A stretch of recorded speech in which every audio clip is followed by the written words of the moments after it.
నిన్న మనం ఏదైతే బయట పెట్టినామో 76 పేజీల నివేదిక రాజకీయంగా రెడ్డి సామాజిక వర్గం వాస్తవానికి 4 కాదు 10 మంత్రి పదవులు వాళ్ళ చేతుల్లో ఉన్నాయి, 18 పోర్ట్ఫోలియోలు వాళ్ళ చేతుల్లో ఉన్నాయి, 43 మంది ఎమ్మెల్యేలు ఆ సామాజిక వర్గం నుంచే ఉన్నారు, 13 మంది ఎమ్మెల్సీలు వాళ్ళ సామాజిక వర్గం నుంచే, 6 ఎంపీలు వాళ్ళ సామాజిక వర్గం నుంచే, కార్పొరేషన్ చైర్మన్ ఇట్లా గ్రామంలో ఉన్నటువంటి సర్పంచ్ వరకు లెక్కలు తీసి ప్రజల ముందు పెట్టడం జరిగింది. అందరు షాక్, ఏంది ఇంతమంది అని.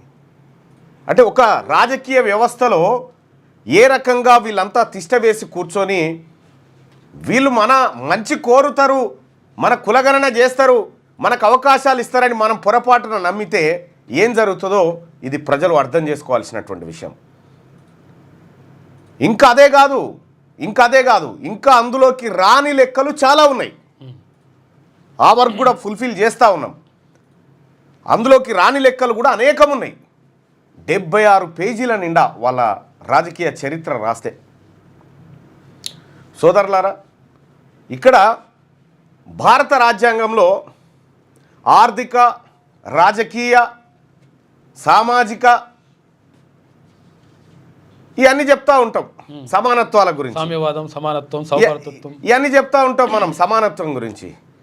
తెలంగాణ రాష్ట్రంలో వీళ్ళు ఎందుకు మన క్యాస్ట్ సెన్స్ను వద్దంటున్నారు, ఎందుకు మనకు లెక్కలు ఎందుకు బయట పెడతలేరంటే, ఒక గ్రామంలో బీసీలు 1000 మంది ఉన్నటువంటి గ్రామంలో బీసీలు 800 మంది ఉన్నారనుకో, మరి ఓట్లు మాతానుంటే నువ్వెట్లయితేవా సర్పంచ్ అని అడుగుతారు కదా. అది అడగగాలని లెక్క చెప్తలేరు అన్నట్టు. ఇందుకోసం కులగణన ప్రతి వార్డులో ఏముంది, ప్రతి గ్రామంలో ఎంతమంది ఉన్నారు, కులాల వారిగా లెక్కలు ఆ గ్రామ పంచాయతీ బోర్డు మీద వేయాలని చెప్పి డిమాండ్ చేస్తూ ఉన్నాం. ఇది చేయట్లేదు. ఇది చేయకుండా టేబుల్ మీద పెట్టేసినాం 3,71,000 మంది అంటే నమ్మడానికి సిద్ధంగా లేదు ఇక్కడ. మరి 3,70,000 మీరే మీ లెక్క ప్రకారమే 57% బీసీలు ఉన్నారంటున్నారు కదా మీ లెక్క ప్రకారమే. మరి బీసీలే 57% ఉన్న తర్వాత మీ కమ్యూనిటీ 3.5% కూడా లేదు కదా.